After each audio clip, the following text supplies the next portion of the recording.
Chapter 4. It was an hour past nightfall. Starkey sat alone at a long table, sifting through sheets of yellow flimsy. Their contents dismayed him. He had been serving his country for 36 years, beginning as a scared, West Point plebe.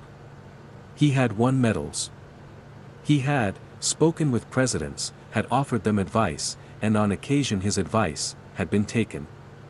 He had been through dark moments before, plenty of them, but this, he was scared, so deeply scared he hardly dared admit it to himself. It was the kind of fear that could drive you mad. On impulse he got up and went to the wall where the 5 blank TV monitors looked into the room.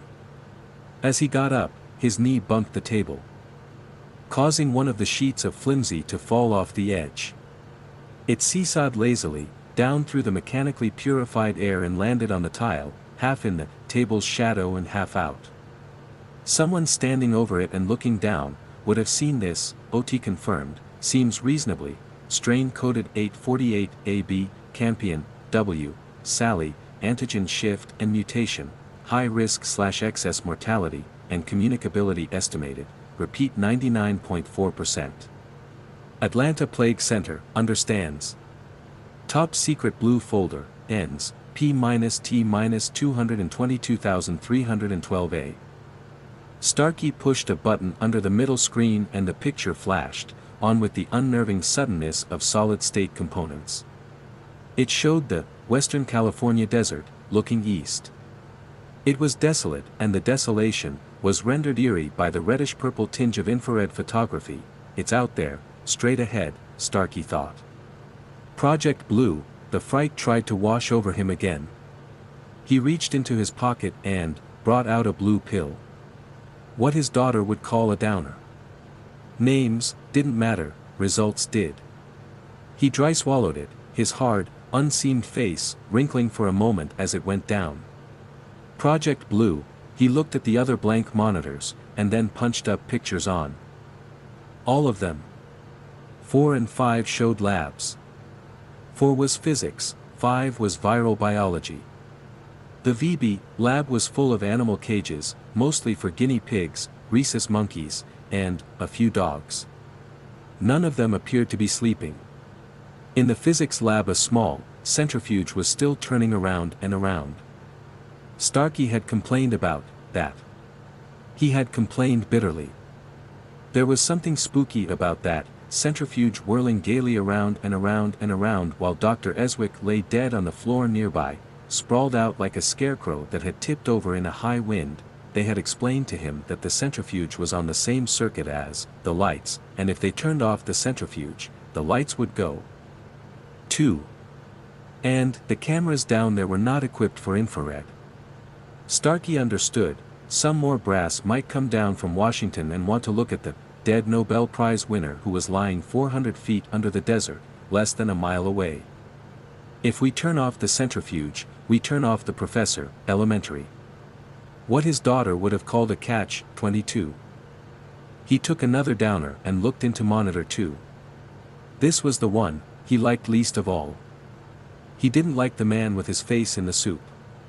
Suppose someone walked up to you and said, "You will spend eternity with your fizz in a bowl of soup." It's like the old pie-in-the-face routine.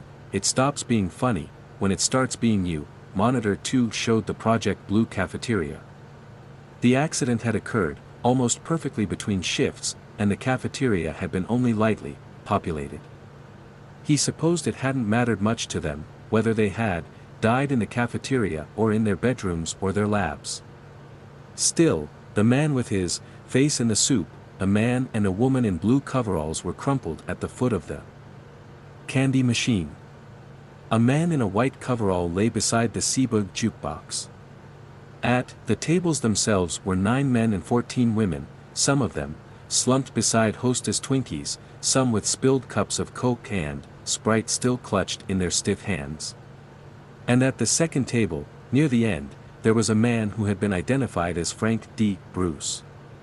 His face was in a bowl of what appeared to be Campbell's chunky sirloin soup. The first monitor showed only a digital clock. Until June 13th, all the numbers on that clock had been green.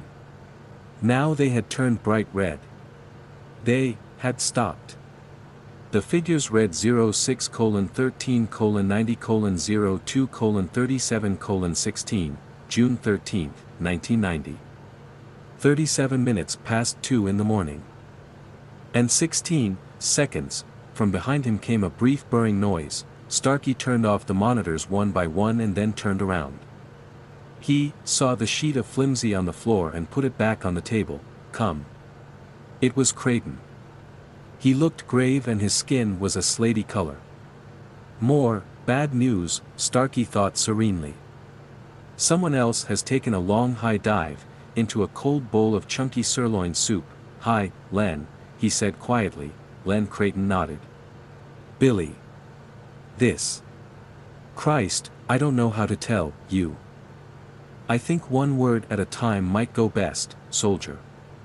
Those men who handled Campion's body are through their prelims at Atlanta, and the news isn't good. All of them? 5 for sure.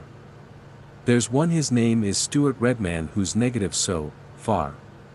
But as far as we can tell, Campion himself was negative for over 50 hours.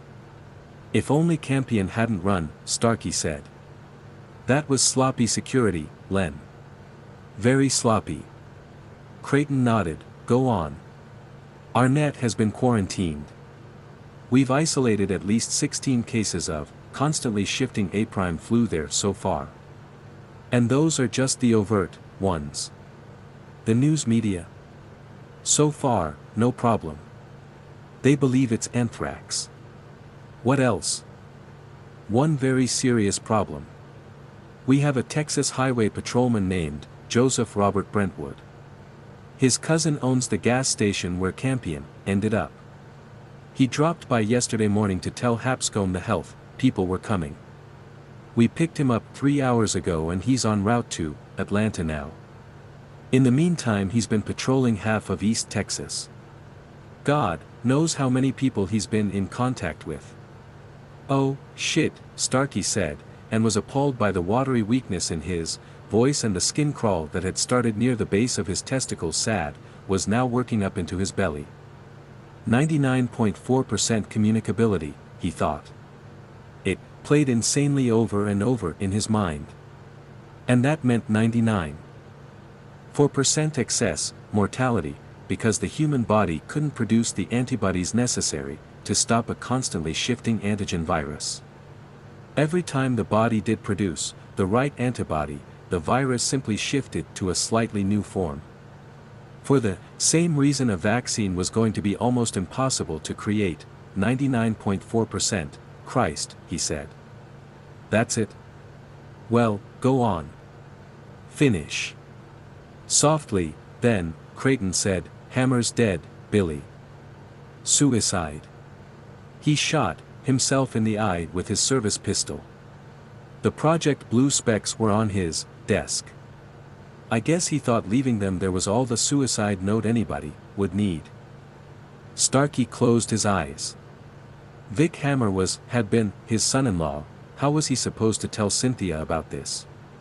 I'm sorry, Cindy. Vic took a high dive into a cold bowl of soup today. Here, have a downer. You see, there was a goof. Somebody made a mistake with a box. Somebody else forgot to pull a switch that would have sealed off the base. The lag was only 40-some seconds, but it was enough. The box is known in the trade as a sniffer.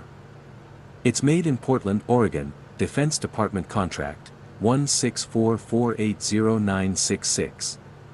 The boxes are put together in separate circuits by female technicians, and they do it that way so none of them really know what they're doing. One of them was maybe thinking about what to make for supper. And whoever was supposed to check her work was maybe thinking about trading the family car. Anyway, Cindy, the last coincidence was that a man at the number 4 security post, a man named Campion, saw the numbers go red, just in time to get out of the room before the doors shut and maglocked. Then, he got his family and ran. He drove through the main gate just 4 minutes, before the siren started going off and we sealed the whole base. And no one started looking for him until nearly an hour later because there are no monitors and the security posts. Somewhere along the line you have to stop, guarding the Guardians, or everyone in the world would be a goddamn turnkey, and everybody just assumed he was in there, waiting for the sniffers to sort out the clean areas from the dirty ones. So he got him some running room, and he was smart enough to use the ranch trails and lucky enough not to pick any of the ones where his car could get bogged down. Then someone had to make a command decision on whether or not to bring in the state police, the FBI, or both of them, and that fabled buck got passed hither, thither, and yon, and by the time someone decided the shop ought to handle it, this happy diseased asshole had gotten to Texas, and when they finally caught him he wasn't running anymore because he and his wife and his baby daughter were all laid out on cooling boards in some pissant little town called Braintree. Braintree, Texas. Anyway, Cindy. What I'm trying to say is that this was a chain of coincidence on the order of winning the Irish sweepstakes, with a little incompetence thrown in for good luck. For bad luck, I mean, please excuse me, but mostly it was just a thing that happened.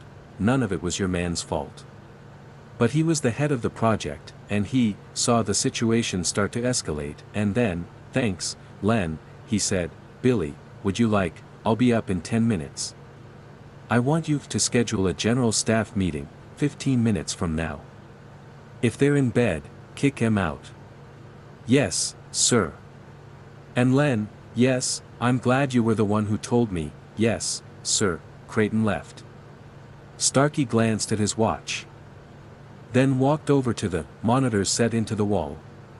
He turned on two, put his hands behind his back, and stared thoughtfully into Project Blue's silent cafeteria.